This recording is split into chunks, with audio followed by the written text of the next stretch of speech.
밀접 접촉자 예수 그리스도. 예수께서 산에서 내려오시니 수많은 무리가 따르니라. 한 나병 환자가 나와 절하며 이르되 주여 원하시면 저를 깨끗하게 하실 수 있나이다 하거늘 예수께서 손을 내밀어 그에게 대시며 이르시되 내가 원하노니 깨끗함을 받으라 하시니 즉시 그의 나병이 깨끗하여진지라. 예수께서 이르시되 상가 아무에게도 이르지 말고 다만 가서 제사장에게 내 몸을 보이고 모세가 명한 예물을 드려 그들에게 입증하라 하시니라. 마태복음 8장 1절에서 4절 말씀. 초대교회 당시 나병으로 불리워진 한센병은 매우 위험한 감염병으로 분류되어 별도의 영구적인 자가격리가 필요한 사람들이었습니다. 그래서 유대사에서 한센병은 하나님으로부터 저주받은 질병으로 인식되었고 한센병자 그 자체만으로도 경멸의 대상이었습니다.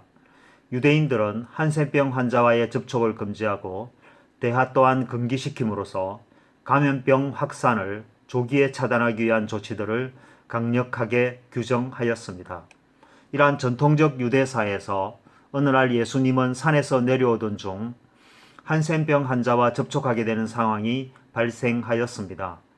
보는 것 자체만으로도 혐오감을 주는 한센병 환자가 많은 유대인들이 목도하는 앞에서 예수님 앞으로 다가와 애원하며 자신의 질병을 치료해 달라고 간청하는 것이었습니다. 당시 유대사에서 이단성이 높은 인물로 지목되었던 예수님의 행동은 많은 유대인들로부터 관심의 대상이 되어 있었습니다. 특히 감염병 환자와의 접촉은 매우 위험한 일촉즉발의 상황이었습니다. 그런데 예수님은 한센병 환자와의 일정한 거리를 유지하거나 피하려 하지 않았습니다. 오히려 예수님께서는 한센병 환자에게 다가가 손을 내밀어 그의 몸에 접촉하는 상황이 발생하였습니다. 일순간 예수님께서 감염병 환자와의 밀접 접촉자가 되는 초유의 사태가 발생하였습니다. 그래서 예수님까지도 영구적인 자가격리와 격리가 필요한 상황이었습니다. 모든 사람을 충격에 빠뜨린 예수께서는 어떤 주저함과 망설임도 없이 한센병 환자의 몸을 만진 상태에서 강하고 담대한 어조로 내가 원하는 것이니 한센병 환자는 지금 즉시 깨끗하게 치료되어라고 명령하셨습니다. 그와 동시에 일어난 결과는 한센병 환자의 완치였습니다. 아주 짧은 시간에 일어난 이 사건을 목도한 수많은 유대인들은 충격을 받았습니다. 마치 아무 일이 없었던 것처럼 예수께서는 완치된 한센병 환자에게 이 상황을 그 누구에게도 발설하지 말고 지금 즉시 제사장에게 가서 자신의 몸을 보여주고 완치되었음을 증명하라고 말씀하였습니다. 물론 예수님께서도 전혀 감염되지 않았습니다. 어느 마을에서 예수님께서는 산에서 내려오다가 한 사람의 나병 확진자를 만나게 되었고 그 즉시 예수님은 밀접 접촉자가 되어 예수님까지도 확진 가능성이 매우 높아졌으며 즉각적인 자가격리 대상자가 되었습니다. 그런데 결과는 반대가 되었습니다. 감염병 환자가 예수님을 감염시킨 것이 아니라 지극히 정상인이셨던 예수님의 온전함이 확진자를 정상인으로 감염시킨 것이었습니다.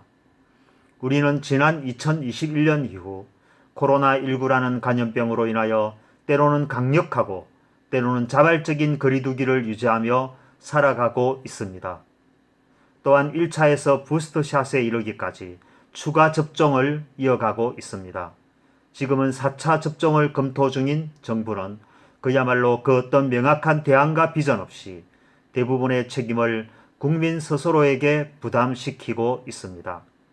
이러한 때 예수님을 믿고 신앙하는 그리스도의 교회에서도 확진자가 발생하였고 속수무책으로 확진자가 확대되는 양상을 보여주고 있습니다.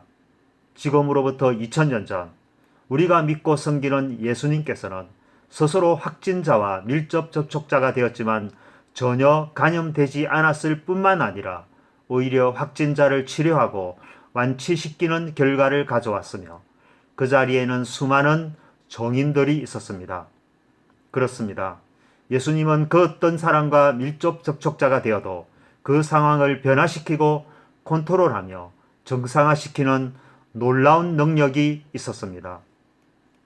예수님을 믿는 우리가 예수님을 향한 확고한 믿음을 정상화시키면 우리에게도 그러한 능력이 나타날 수 있습니다. 그러나 우리에게 그와 같은 믿음이 없었기 때문에 우리는 우리가 도리어 확진자가 되고 다른 사람까지 감염시키는 우를 범하였습니다. 그래서 세상을 변화시켜야 하는 우리가 반대로 돌팔매질을 당하고 능욕을 당하는 수모를 겪어야 했습니다. 문제는 세상에 있지 않았습니다. 문제는 코로나19라는 바이러스에 있는 것도 아니었습니다. 모든 문제의 근원은 모든 것을 성취하시고 승리하시는 예수님을 믿는 우리에게 믿음과 하나님의 자녀로서 부여받은 능력의 상실에 있었습니다. 지금은 우리가 믿음을 회복하고 하나님의 자녀로서의 근세를 회복하는 것이 최우선 과제입니다. 이를 위해 우리가 하나님 앞에 나와 자복하고 회개하는 심령으로 대각성 회개 운동을 전개하는 일이 무엇보다 시급합니다. 그리고 하나님께서 주신 성령의 근능과 능력이 우리에게 임재함으로 다시 승리자의 영혼과 몸으로 세상을 향해야 합니다. 지금은 모세가 손을 들지 않아도 우리 주 예수님께서 항상 손을 들고 계시기 때문에 언제 어떤 상황 속에서도 우리는 승리할 수밖에 없습니다. 우리에게 없는 믿음을 회복하고 이제 정상화를 위한 밀접 접촉자가 되어 코로나를 박멸하고 온 세상에 평화와 진정한 자유를 주신 하나님을 선포해야 하는 의무가 있습니다. 지금 이 순간이 바로 우리의 믿음을 증명할 때입니다. 우리가 모두 함께 힘을 모아서 하나님께 기도하고 그 기도를 믿음으로써 나아가야 할 것입니다.